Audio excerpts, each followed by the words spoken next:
Welcome into our overtime segment here at SportsSource.tv, joined by VFL's David Ligon, Sterling Hinton, Will Overstreet, Daniel Hood. We will be reading through some of your tweets from last night and this morning, getting their reaction to them. That's coming up. I want to tell you it's brought to you, this segment, always, by Blue Smoke Cigar and Smokin' Joe's. Now, that's one and the same. Smokin' Joe's, that was the original company name. They still have a location down in Alcoa, a great location, as a matter of fact. Walk-in humidor, it's beautiful. But they also opened a new cigar lounge, cigar club, out in West Knoxville. South Peters Road, South Peters Road's here, Rafferty's is here. They're in between on the strip mall there, but it's great big. The room is huge. They've got leather chairs, all kinds of TVs. They've got the golf game where you can go in and swing real clubs. They've got card tables, another walk-in humidor, and even if you aren't a member, if you could pay for a membership fee, you get all the benefits. But even if you're not a member, they've got a place where you can go in and smoke, watch TV. Good place for middle of the day, after the day, begin the day, whatever. Blue Smoke Cigar out in West Knoxville. All right. Gentlemen, let's just go right into this. And I haven't read through these because we've been doing a television show, so I'm going to see them as we go, and I'll see what these guys have to say. Injuries aside, we have been gashed for big yards from game one. Poor schemes, no adjustments, poor tackling. What parts do you agree with? What parts do you don't? Poor schemes. We'll take it one at a time. Poor schemes. I don't think that's the case. I think more than anything, you've had miscommunication on this group. I think if anything, you could say we came out with something too complicated at times for a first-year defense that they struggled to implement. They struggled to communicate with each other on adjustments. I don't think overall poor scheme comes into play on the defensive side there. Okay. No adjustments. I think they do make adjustments, especially earlier in the year. You saw them when they could make adjustments. They did. Now that you're down to the dregs of your depth chart, you're not seeing a lot of adjustments. It's hard to adjust when a guy gets put in the cheap seats by one offensive lineman and walk back 12 yards. There's not much adjustment except find new players. All right. We talked about this a little bit. I asked you this during the show. Let's talk about the strength that you just mentioned, poor tackling. How much of that is a product of these are deep backups? A lot of them. Not all of them, but a lot of them. How much of it is a product of strength and conditioning? I think it's a small portion of it, but you can't really put injuries aside. And something that we may all disagree on is just when you can't practice full speed, when you can't tackle in practice, when you can't hit and go at it, you're going to have setbacks in those areas. You see it every week that you go without pads, you're going to have tackling issues. The only way to be a great tackler is to practice tackling and to do it in practice full speed, which means you're going to risk injuries at times. And I think particularly when you're dealing with injuries, though, odds are the player that's going to go out there is a younger player, a freshman or sophomore, and if you're not out, if they haven't had the work at full speed tackling or whatever it may be, just blocking, they're not going to be as good. And the guy, odds are, that's been hurt is that senior, that upperclassman that has had the work before. Everybody seems to think that, the defensive linemen all practice. Well, there's only so many guys that can get out there. You have reps to certain guys. It seems that there's this thought that, the 8th string defensive tackle gets just as many snaps in practice as the 1st string guys. That's not the way it goes. He better not. That's a stupid way to run a defense and offense. But even with that, he's still the 8th string guy. Yeah. There's a reason for that. There's a reason for that. Well, I think it's, the CBS guys yesterday, ESPN guys, every time they do a game, people get mad at the local media for saying injuries are a factor. Not saying it's all injuries, but saying it's a factor. What are these national guys? They're not getting paid to make excuses. It's not an excuse. It's a reality. When you're down defensive tackles to the point that the announcers are saying you don't want to play defensive tackle at Tennessee, it's a jinx. That's a reality. That's not just an excuse. But anyway, here's another one. At the end of the season, I love this question because it almost made our show today. I thought I would wait till next week, but we'll do it here. At the end of the season, and when Coach Jones does evaluation of coaches, does he make changes? Now, I went into the season and I said there were 2 guys I would keep an eye on this year that I thought questionable. Offensive line, receiver. I hadn't seen a lot of improvement over the previous 3 years, so that was my take. But here's the deal. So I would still look at this season and say, all right, there's reasons to look around. But if you're Butch Jones, let's say you beat Vanderbilt, all right? You finish 9-3. You're literally a 4th down, you're a 4th and goal stop from Florida away from hitting all your goals, going to Atlanta, okay? Do you really look at that season with all your injuries and say, I got to blow up the staff. See, that's if you put yourself, nobody ever does this, but put yourself in the coach's shoes, he may be looking at it saying, Lord, we could have really gone off the rails here. Florida had this many injuries 3 years ago, and they went 4-8. That's right. Why am I going to blow people up? At the same time, I think there are areas where I would be looking at making changes personally.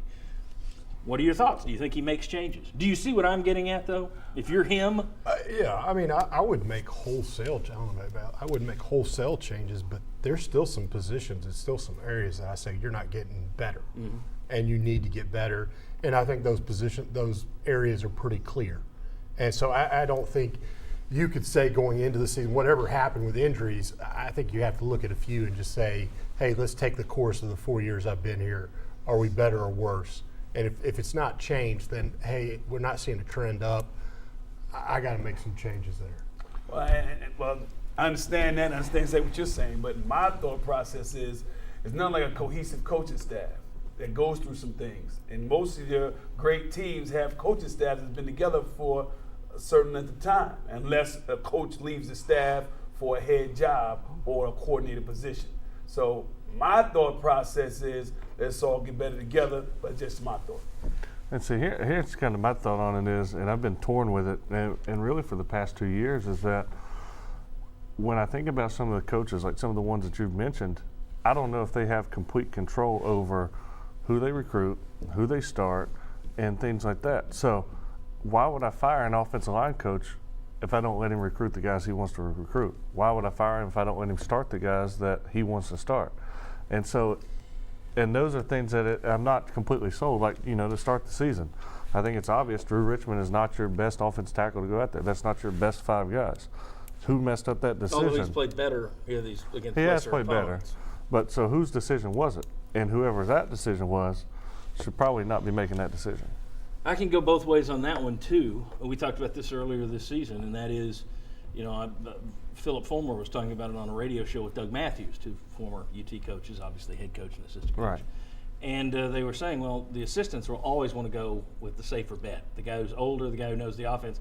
It's the head coach's job to come out and say talent trumps experience. Get the guy with the – so putting Drew Richmond out there, and it didn't work. You could – there are areas where why didn't they say put John Kelly out there instead of Jalen Hurd? But you did put Drew Richmond. You can second guess those, all I'm getting at. Yeah. I'm not trying to argue with you. I'm just saying there's always two sides to that one. And it's and I agree with it, especially in like receivers, corners. I mean, those guys are going to make special plays, but it's just something like offensive line and defensive line. Those are the ones that it's harder for me to do that. Now, 3rd and long pass rush situation, never going to put Daniel Hood out there to pass rush. Put Cinnamore out there, put Mo Couch out there. If you get gashed in the run, that's part of it, but you got a better chance of getting a sack. All right, let's see here. Touch on the players that are eligible for the NFL but might stay for next year. There's a lot of guys that are eligible to leave as juniors, but there are two that guy mentions. Alvin Kamara, do not believe he'll return. That would be, if I were Butch Jones, I would promise him the world to return. Same with Derek Barnett, but both those guys, I would be shocked. Too much money on the line there. Not to mention, Kamara also, he's already turned it down once. He came back, he got a knee injury, missed 2 games. Yeah. That's smelling salts. You've proven your point too. I mean, there's nothing more to prove. I mean, you've got the tape out there now with Kamara that shows, hey, you can catch the ball, you're an explosive player, you can be on special teams. His draft stock is what it's going to be. Yes. That's it. So you gotta go when that reaches the max potential. Now you got some guys like an Ethan Wolf who is going to be somebody who would go to a combine, and people would say, "Ooh, look at his measurables." He's also got game tape that they can look at, which kind of takes it back the other direction. So my question is, and I'll start with David.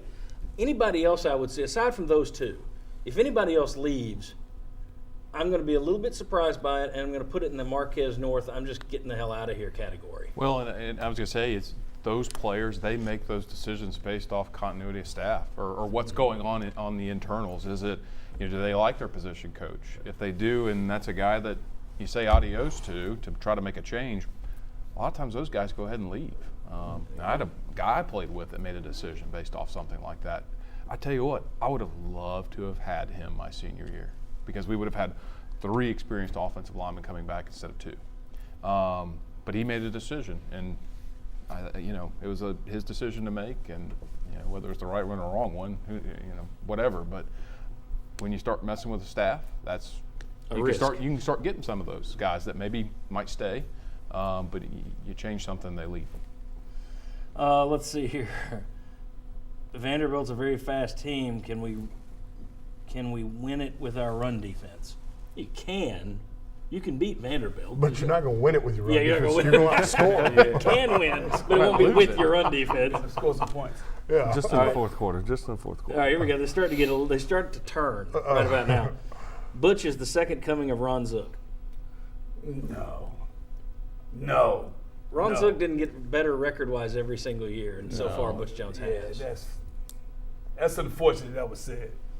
You were over there when Ron Zook was a coach. And I did. And I tell you, he and I did not get along that well. I was a freshman, and I was a scout team quarterback, and trust me, he did not like me going full speed against his defense. Does he ever send you the occasional fax? I'm just kidding. No, the fax machine wasn't even out back then. Let's see. We failed to win, took steps backwards in every phase of the game.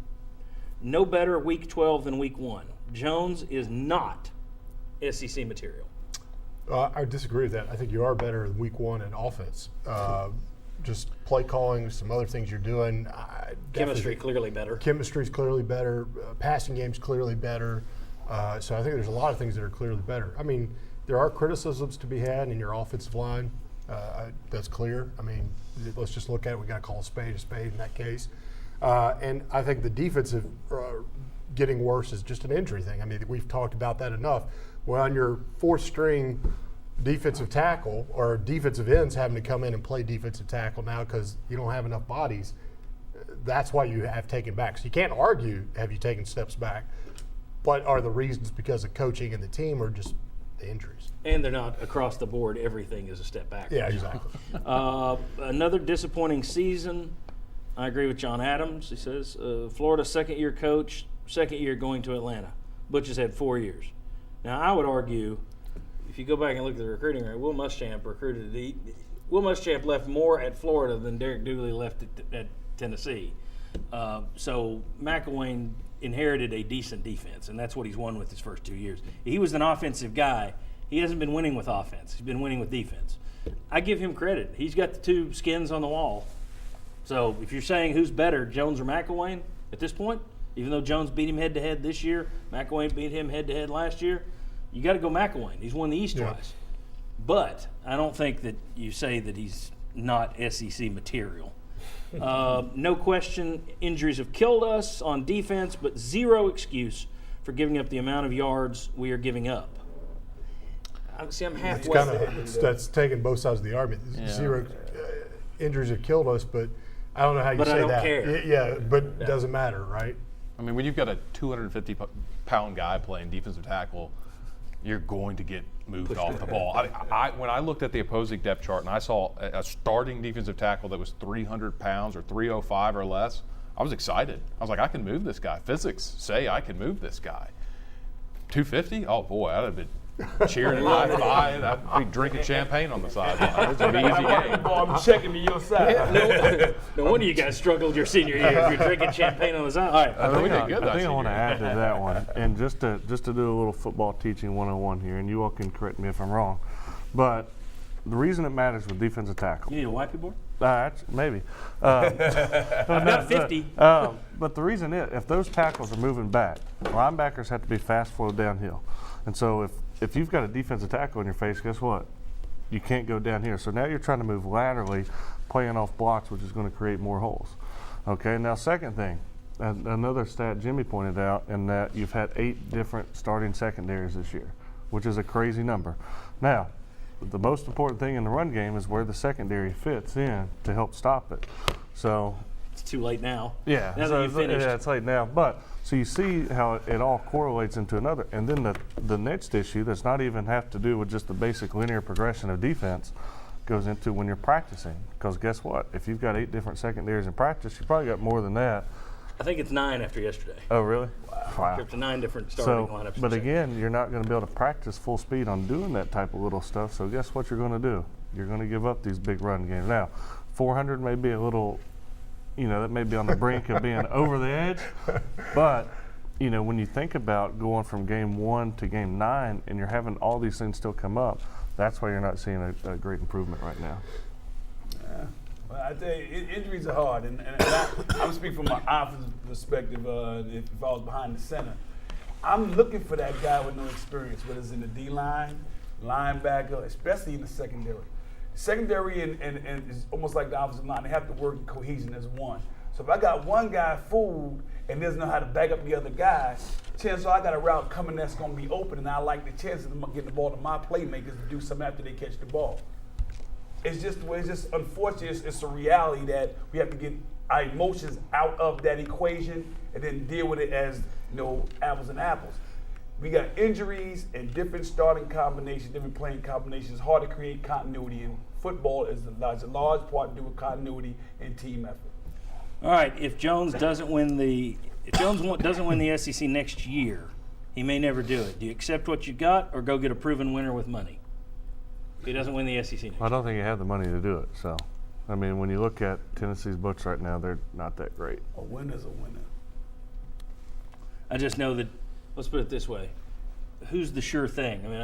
In terms, if you go get Saban or Urban Meyer, okay.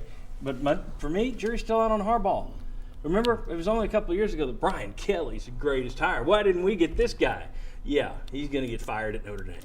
Tommy Tuberville left here, and we all debated when he went to Cincinnati. On my show, we talked about it. Who got the more proven coach? Cincinnati did. And he's going to lose at a place, he's going to get fired at a place where Butch Jones succeeded.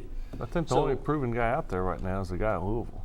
And he's won everywhere he's went. But what are you going to You also got to pay $30 million to get him out of there. Maybe you could pay it through the nose to go get Chip Kelly out of Oregon. But he had a really great but short run at Oregon that he left on NCAA hot list. He had a show cause. I just, Les Miles is out there. I don't think, is that a huge improvement over Butch Jones? The Mad Hatter. All right. Well, they fired him after losing the 2 top 15 teams this season when you look back at it. And I bet you the Mad Hatter probably would have beat Florida yesterday. Every coach is one season away from being fired in the SEC, including Nick Saban. If he had a bad enough year, you would have people calling for his head at Alabama. All right. I love this one. Here we go. It was only a matter of time. The failure was a lot of fans bought into the media hype and preseason polls. This team has done damn good considering the reality. It's our media hype. I remember being the guy that was trying to say, put a pin in the expectations of the playoffs and everything. If you win these, before the season, did a question here. What percentage chance do you give Tennessee of winning the East? I said 75%. That's not 100%, that's 75%. So you can blame some of the media for overhyping it. I wouldn't bring that around this show. We're usually, when everybody's jumping off cliffs, we're rational.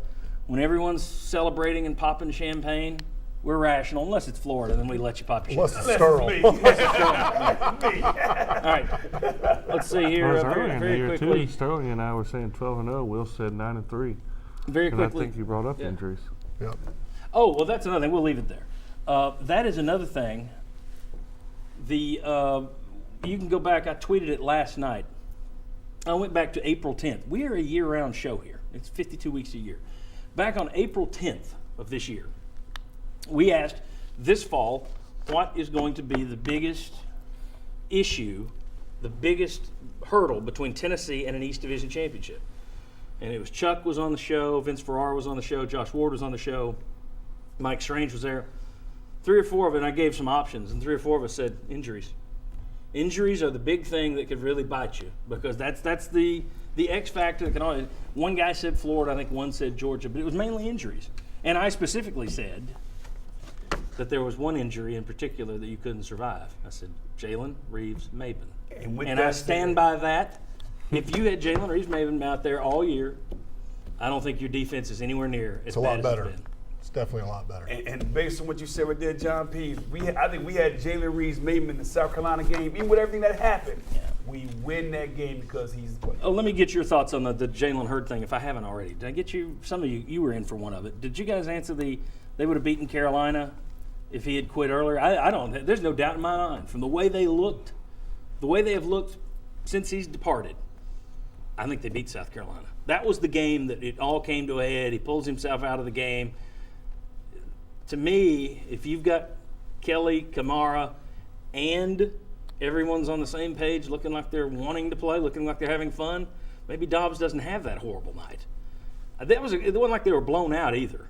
No, It's a close game. I think you lift Hurd out of that game. If he quits the week before, I think you're in Atlanta. So anytime you have a player like that on a team, whether guys are trying to not let it affect them, it will. It will always affect everybody else on that team in one way, shape, or the form. It may not be during a game. It could be somebody's changing the way they prepare for the game in the course of the week, it will mess with a team. So I think you're right. I just look at it this way. This team looks like it has fun now. It looks like it enjoys playing the game. South Carolina game was so disappointing because it looked like you didn't care and you didn't want to play. Yes. Ever since then, doesn't look that way. That to me says Yeah, what changed in the equation? That answers your question to me. Yeah, what was the variable that disappeared? And so that makes me go back to again is if he never comes back, because he wasn't at practice the whole week at Texas A&M. If he never comes back at that point, you got 2 weeks to really heal from losing that guy to go into the South Carolina game. I don't even think it's a close game. I think Tennessee wins by probably 21 points. Yeah. And it's just that's what happens when you get the cancers off the team heals itself, and you can go out and win. Guys, thanks very much. We have down there David Ligon. Thanks for being with us all season. Appreciate it. We got Sterling Hinton. We got Will Overstreet. We got Daniel Hood. I'll see you guys the rest of the year. I may drag you back out at some point. If I can talk him into it, we'll coax I'll him have to in. bring the kids. And we've also decided we're gonna do one of these shows where we go down to Blue Smoke Cigar and have a drink and smoke a cigar. I don't know if they got alcohol in there. We could probably bring our own. I'll bring a flask. And I want to do one of these where we just relax and discuss. And by relax, I want to get you guys buzzed up and see what I can drag out of you. All right. Thanks to all these guys. Thanks to you. We will see you Thursday at 11 p.m. on Thanksgiving night on Fox 43 for the Sports Source Kickoff. See you next Sunday, 11 a.m. right here, Channel 6. Well, on Channel 6. You're right here at Sports Source DP. I know that. See you Thursday. See you Sunday. Bye-bye.